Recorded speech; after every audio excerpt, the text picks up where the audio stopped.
حاصل کرنا، اور اس کی ایک دعا جو ہے وہ ایسی ہے کہ جو حضور نے صحابہ کہتے ہیں ہمیں ایسے سکھائی جیسے قرآن، یعنی اتنے اہتمام کے ساتھ وہ دعا سکھائی۔ وہ دعا پڑھتے رہنا یہ ایک مستقل گویا کہ انسان کا استخارہ ہونا چاہیے اس کے معمولات میں۔ کوئی بھی مسئلہ درپیش ہے تو آدمی دعا کرے، اللہم انی استخیرک بعلمک واستقدرک بقدرتک، اے اللہ میں تیرے علم سے خیر مانگتا ہوں اور تیری جو قدرت ہے اسی سے قدرت چاہتا ہوں کہ مجھے بھی کچھ طاقت حاصل ہو جائے۔ اللہم انی استخیرک بعلمک واستقدرک بقدرتک واسألک من فضلک العظیم، اور مانگتا ہوں تجھ سے تیرا بہت بڑا فضل۔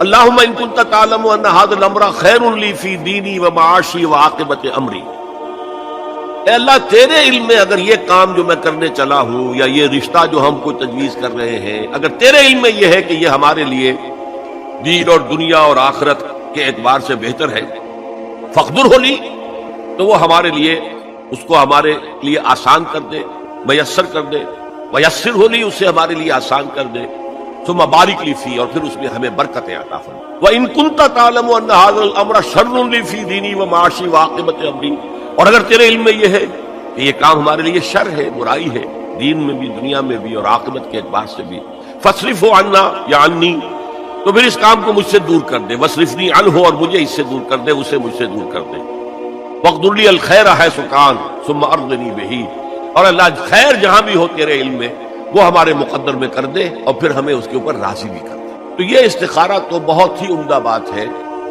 اور یہ تو ہمیں اکثر معاملے میں کرنا چاہیے۔ البتہ وہ استخارہ نکالنا، یہ فلاں سے استخارہ نکال رہے ہیں، فال نکال رہے ہیں، پھر استخارے میں یہ سمجھنا کہ پھر یہ دعا مانگ کر 2 نفل پڑھ کے سو جاؤ تو خواب میں ضرور کوئی اشارہ ملے گا، ان چیزوں کا کوئی ثبوت نہیں ہے میرے علم کی حد تک احادیث میں یا سنت میں۔ بہرحال اگر اللہ تعالیٰ اشارہ کر دے کوئی خواب کے اندر تو بھی کوئی بعید بات تو نہیں ہے، لیکن یہ کہ اصل میں دعا استخارہ جو ہے بس وہ ہے اصل استخارہ، اور وہ بہت عمدہ چیز ہے، اور وہ ایمان کے عین مطابق ہے کہ اللہ ہم نہیں جانتے تو جانتا ہے، ہم شارٹ سائٹڈ ہیں، ہمیں یہ چیز اچھی لگ رہی ہے، ہمیں پتہ نہیں شاید اس کے پیچھے کوئی بری چیز چلی آ رہی ہے۔ قرآن نے کہا ہے وَعَسَىٰ أَن تَكْرَهُوا شَيْئًا وَهُوَ خَيْرٌ لَكُمْ وَعَسَىٰ أَن تُحِبُّوا شَيْئًا وَهُوَ شَرٌّ لَكُمْ وَاللَّهُ يَعْلَمُ وَأَنتُمْ لَا تَعْلَمُونَ، ہو سکتا ہے تم کسی چیز کو برا سمجھو حالانکہ اسی میں تمہارا خیر ہو، اور ہو سکتا ہے تم کسی چیز سے محبت کرو حالانکہ اس میں تمہارے لیے شر ہو، اللہ جانتا ہے تم نہیں جانتے۔ تو اسی کو کہتے ہیں تفویض الامر الی اللہ، اپنا معاملہ اللہ کے حوالے کر دو، اللہ تو اگر اس سے ہمارے لیے خیر سمجھتا ہے تو آسان کر دے، اگر شر سمجھتا ہے تو ہم سے دور کر دے۔ استخارہ ایک بہت اچھا کام ہے، وہ کیا ہے؟ استخارے کے معنی ہے خیر طلب کرنا، اور اس کی ایک دعا ہے جو اللہ تعالیٰ نے، اللہ کے رسول نے سکھائی ہے صحابہ کو، اور صحابہ یہ کہتے ہیں کہ ہمیں اس طرح یہ دعا اللہ کے رسول نے سکھائی جیسے قرآن سکھایا، یعنی اتنی اہمیت کے ساتھ۔ اس کا مسئلہ کیا ہوتا ہے کہ آپ ایک کام کرنے چلے ہیں، ابھی آپ کا دل جو ہے وہ کچھ تذبذب میں ہے کہ یہ کام ٹھیک ہے یا نہیں ہے، اس کا نتیجہ اچھا ہوگا کہ نہیں ہوگا، یہ بیل منڈے چڑھے گی کہ نہیں چڑھے گی۔ تو اس جو آپ کا جو اندر کا جو تذبذب ہے اس کو ختم کرنے کے لیے دعا کی جاتی ہے کہ اے اللہ میں تیرے علم سے خیر چاہتا ہوں، اللہم انی استخیرک بعلمک واستقدرک بقدرتک، اور جو تیری قدرت ہے اسی سے میں چاہتا ہوں کہ مجھے بھی قدرت کچھ حاصل ہو جائے فیصلہ کرنے کی۔ تو اس کے بعد فرماتے ہیں فإنک تعلم ولا اعلم، تو جانتا میں نہیں جانتا، وتقدر ولا اقدر، اور تجھے قدرت حاصل ہے مجھے نہیں حاصل ہے۔ اب آیا اصل، اللہم ان کنت تعلم ان ھذا الامر خیر لی فی دینی ومعاشی وعاقبۃ امری، اے اللہ اگر تیرے علم میں یہ ہے کہ یہ کام میں اپنی بیٹی کا رشتہ فلاں سے کرنے چلا ہوں، اگر تیرے علم میں یہ ہے کہ یہ بہتر ہے میری آخرت اور دنیا کے اعتبار سے اور نتائج کے اعتبار سے، فقدرہ لی، تو پھر اس کو طے کر دے میرے لیے، ویسرہ لی، میرے لیے آسان کر دے، ثم ارضنی بہ، اور پھر مجھے اس پر راضی بھی کر دے۔ وَإِن كُنتَ تَعْلَمُ، اگر تو یہ جانتا ہو، تیرے علم میں یہ ہو، ان ھذا الامر شر لی فی دینی ومعاشی وعاقبۃ امری، کہ یہ کام تو میرے لیے شر ہے، اصل میں مجھے نظر تو نہیں آ رہا نا، میں تو شارٹ سائٹڈ ہوں، تو جانتا ہے کہ خیر ہے یا شر ہے، اگر یہ شر ہے تو اسے پھیر دے، مجھ سے دور کر دے، اپنی قدرت سے اس کو ہٹا دے، مجھے اس سے ہٹا دے، اسے مجھ سے ہٹا دے، وَاقْدُرْ لِي الْخَيْرَ حَيْثُ كَانَ، اور جہاں سے بھی ہو مجھے خیر عطا فرما، ثم ارضنی بہ، اور پھر اس پر مجھے راضی بھی کر۔ یہ ہے دعائے استخارہ، اللہ تعالیٰ سے فیصلہ چاہنا۔ اس کے بعد اللہ تعالیٰ جو ہے انسان کے دل کو جما دیتا ہے کسی ایک رخ کے اوپر۔ اب اس کی جو باقی ہمارے ہاں جو ہو گئی ہے شکل کہ کوئی خواب میں آئے، کوئی نظر آئے، یہ کوئی استخارے کا حصہ نہیں ہے، یہ اس کے اندر اضافی چیزیں ہیں۔ لیکن یہ ہو سکتا ہے کہ انسان رات کو جو ہے 2 نفل نماز پڑھے اور اس کے بعد یہ دعا استخارہ کر کے سو جائے۔ ہو سکتا ہے کوئی خواب کے اندر اسے کوئی اشارہ مل جائے، امکان ہے اس کا، لیکن یہ ہے کہ یہ کوئی ضروری نہیں ہے۔ یہ صرف یہ کہ دل کا کسی پہلو پر پھر جم جانا، ٹھک جانا، یہ اس بات کی علامت ہوگی کہ میں نے اللہ سے بات کہی تھی، اللہ نے میرے دل کو اس پر جما دیا ہے، تو یقیناً اس میں خیر ہے۔ جو لوگ اللہ پر ایمان لائیں، کہیں کہ ہمارا رب اللہ ہے، پھر اس پر جم جائیں، ان پر فرشتوں کا نزول ہوتا ہے۔ نہ کوئی غم کرو نہ خوف، خوشیاں مناؤ جنت کی جس کا تم سے وعدہ کیا گیا تھا۔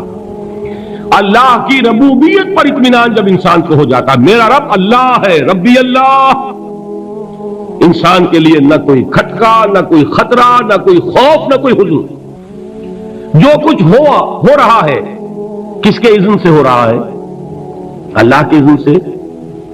اللہ کے اذن کے بغیر پتہ تک نہیں ہلتا۔ یہ کوئی اندھا بہرا مادہ نہیں ہے جس سے مجھے کوئی خوف ہو۔ اندھا بھینسا چلا رہا ہو اس سے تو ڈرنے کا ہر انسان کو ڈرنا چاہیے، نہ معلوم کس کو ٹکر مار دے، لیکن نہیں، اس کائنات کو چلانے والا ایک سمیع و بصیر خدا ہے۔ وہ جو میرا دوست ہے، میرا ولی ہے، اللہ ولی الذین آمنوا یخرجہم من الظلمات الی النور، اللہ اہل ایمان کا ولی ہے، ساتھی ہے، پشت پناہ ہے، مددگار ہے، حمایتی ہے۔ بتائیے جسے یقین ہو جائے کہ اللہ میرا مددگار، اللہ میرا محافظ، اللہ میرا پشت پناہ، اللہ میرا حمایتی، اس کے لیے کوئی خوف ہوگا؟ اس سے کوئی ڈر ہوگا؟ میں مثال دیا کرتا ہوں ایک بہت سادہ پنجاب کے دیہات کی۔ وہ بڑا چودھری ہے اور کوئی غریب کسان ہے۔ اس غریب کسان کے جانوروں کو ہر وقت اندیشہ ہوگا چوری کا، کوئی میری بھینس کھول کر نہ لے جائے، کوئی میرا بیل کھول کر نہ لے جائے۔ لیکن جس کے بارے میں یہ سب کو معلوم ہو کہ وہ جو بڑا چودھری ہے وہ اس کا دوست ہے، اس کی بچیا کو کوئی خوف ہوگا؟ اس کی بھینس پر کوئی ہاتھ ڈالے گا؟ اسے کوئی اندیشہ ہوگا؟ نہیں۔ کیوں؟ کہ وہ بڑا چودھری، بڑا اس کا یہاں کا سردار، جاگیردار، سب کو معلوم ہے وہ میرا دوست ہے، کوئی میرے خلاف اقدام نہیں کر سکتا۔ اس دنیا میں یہ چھوٹی سی بات اگر آپ کے دلی اطمینان اور سکون کا باعث بن سکتی ہے تو ذرا تصور کیجئے۔ میں لفظ تصور استعمال کروں گا صرف اس لیے کہ اس کا ہم جس کو کہتے ہیں ادراک اور شعور کر نہیں سکتے، اگر کے ساتھ کر سکتے۔ اگر یقین ہو کہ اللہ میرا مددگار اور یقین ہو کہ اللہ ہر آن میرے ساتھ ہے، پھر کوئی خوف؟ کس کا خوف؟ کوئی شے اللہ سے بالاتر ہے؟ کوئی قوت اس سے زیادہ طاقتور ہے؟ کوئی اس کے ارادے کو بدلنے والا ہے؟ کوئی اس کی مشیت کے آڑے آنے والا ہے؟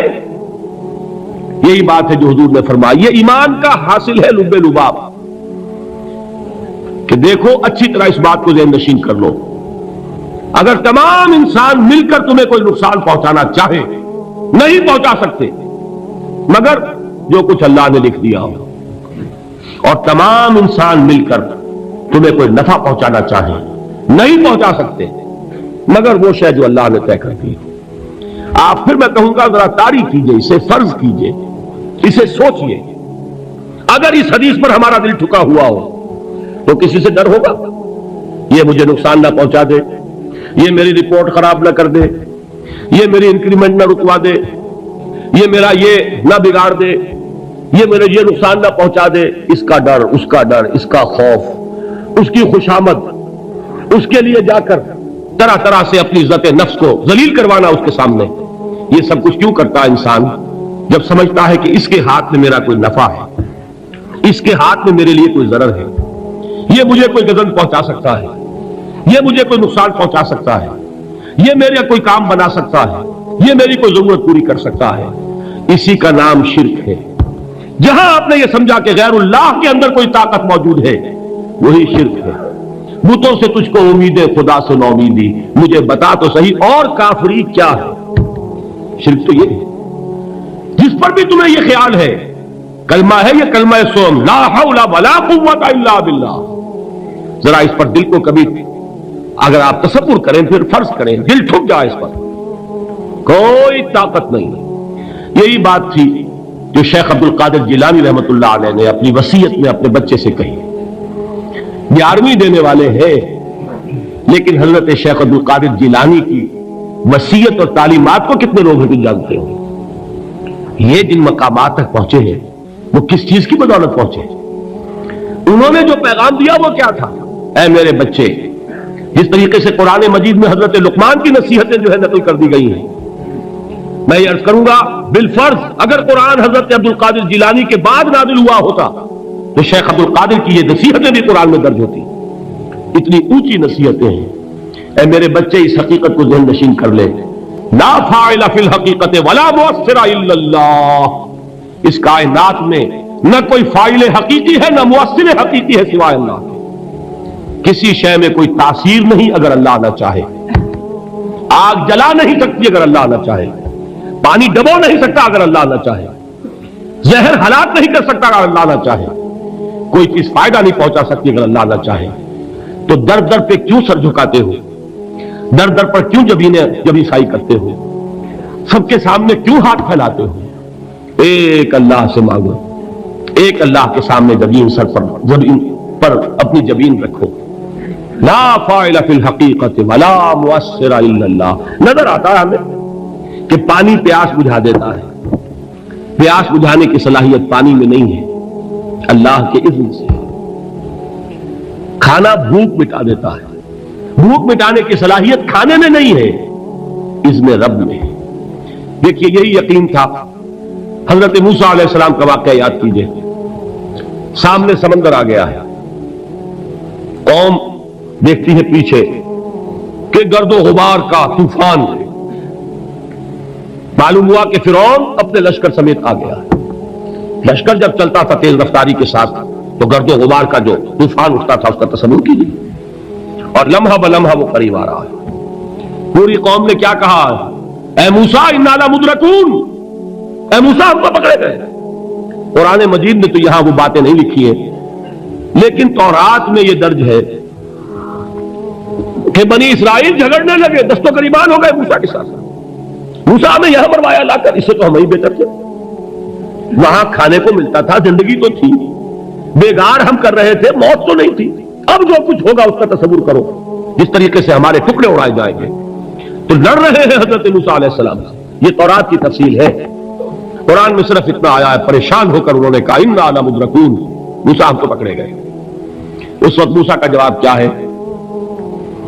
کلا ان معی ربی سیہدین. نہیں، میرے ساتھ میرا رب ہے، وہ راستہ دے گا. بتائیے کہاں راستہ نظر آ رہا ہے؟ یہ ہے ایمان بالغیب. راستہ نظر نہ آئے تب اللہ پر یقین ایمان ہے. جیب میں پیسے ہوں اور تب دل کو اطمینان ہے تو ایمان کس پر ہوا؟ پیسے پر، اللہ پر نہیں.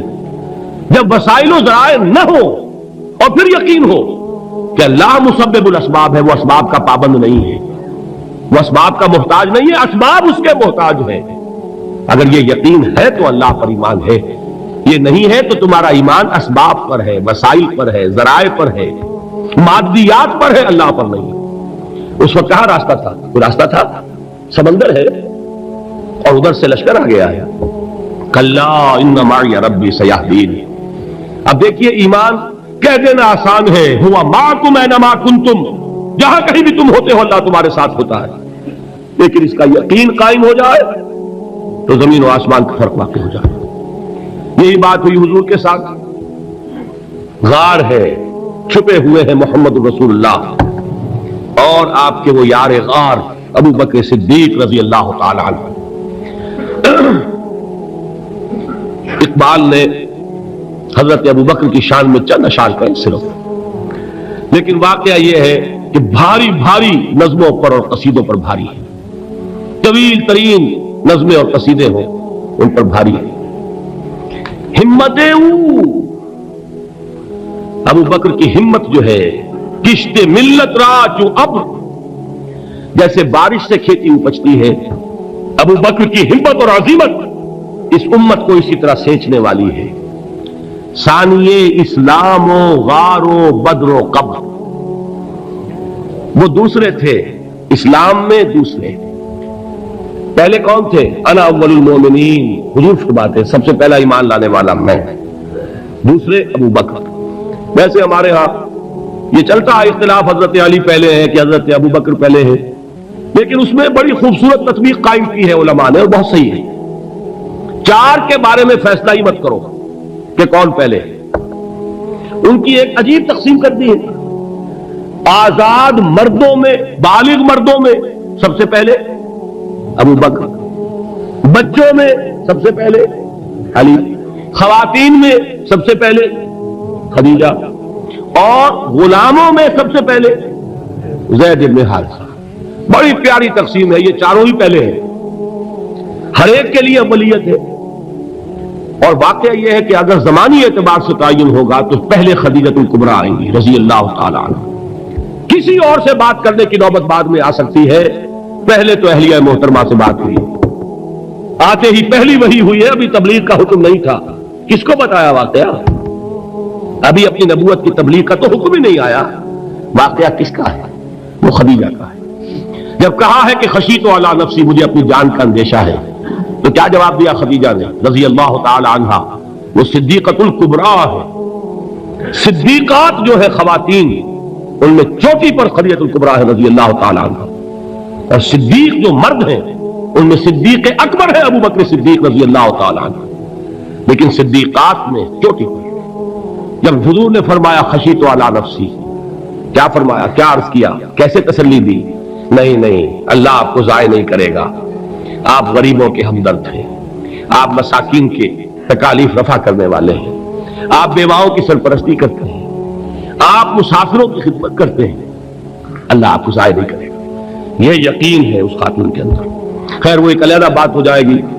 میرے دل پر حضرت خدیجہ رضی اللہ تعالیٰ عنہ کی شخصیت کا بڑا گہرا نقش ہے، جو وہ کوئی اور ہی وقت اور موقع ہوا تو بیان ہوگا۔ بہرحال اقبال نے ایک مصرے میں جو چار اولیتیں جمع کر دی ہیں، ہمت او کشت امت را چو ابر، ثانی اسلام و غار و